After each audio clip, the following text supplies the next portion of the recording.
À chaque séance d'entraînement, c'est toujours le même rituel. Tout commence par un échauffement, comme n'importe quel autre art martial. On ramène la jambe. Sauf qu'au cercle de Kébur, on enseigne un style de combat bien particulier. Kébur, c'est le nom d'une pierre que l'on retrouve dans l'univers de Star Wars. Et qui dit guerre des étoiles, dit duel de sabre laser.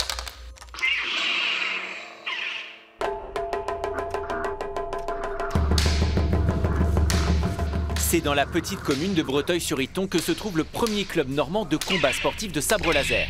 Une discipline affiliée à la Fédération française d'escrime depuis septembre dernier. C'est donc à la fois récent et très sérieux. Mais pour en arriver là, il a fallu tout codifier pour en faire un sport à part entière. Nous, on a rencontré beaucoup d'autres clubs, parce qu'il y a eu une dynamique pendant ces 3 années où les clubs aimaient échanger, se rencontrer pour échanger entre passionnés sur cette pratique.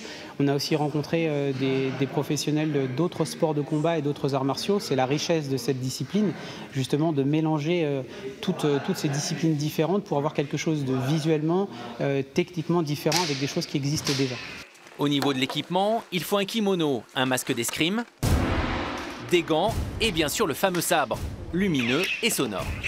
Mais c'est pourtant bel et bien une arme. C'est justement pas comme les jouets qu'on trouve dans le commerce pour les enfants, c'est vraiment optimisé pour une pratique de combat avec des impacts lourds. Donc c'est pas fragile du tout, c'est fait pour absorber des impacts autant au niveau du manche que de la lame. Alors il y a différents types d'épaisseur de lame. Là on est sur de la mid-grade, ce qu'on appelle la mid-grade, c'est de la lame avec une certaine épaisseur. Il y a de la heavy grade par exemple, qui est encore plus solide, moins flexible. Parmi les 12 apprentis de Jedi que compte le club, il y a Sébastien. Et pour lui, le sabre laser, c'est bien mieux que l'escrime. L'escrime, on a des mouvements bien précis, avec des zones bien précises à toucher, où c'est sur un seul axe dans la zone de tir, etc. Au sabre laser, il faut tourner autour de son adversaire, il faut chercher la faille, on peut créer son propre style tout en restant dans les bonnes règles qui vont bien, mais on peut vraiment donner libre cours à son imagination, à sa créativité.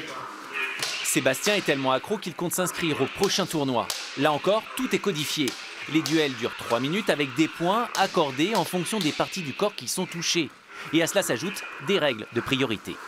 Il y a un système d'aller-retour qui permet d'avoir des duels très graphiques et moins sur un coup, comme on peut le voir par exemple sur du kendo, où ça sera très incisif, où l'arme restera devant, elle ne passera pas derrière, et on aura vraiment un seul coup ou 2 coups maximum, alors que nous on cherche des échanges un petit peu plus longs.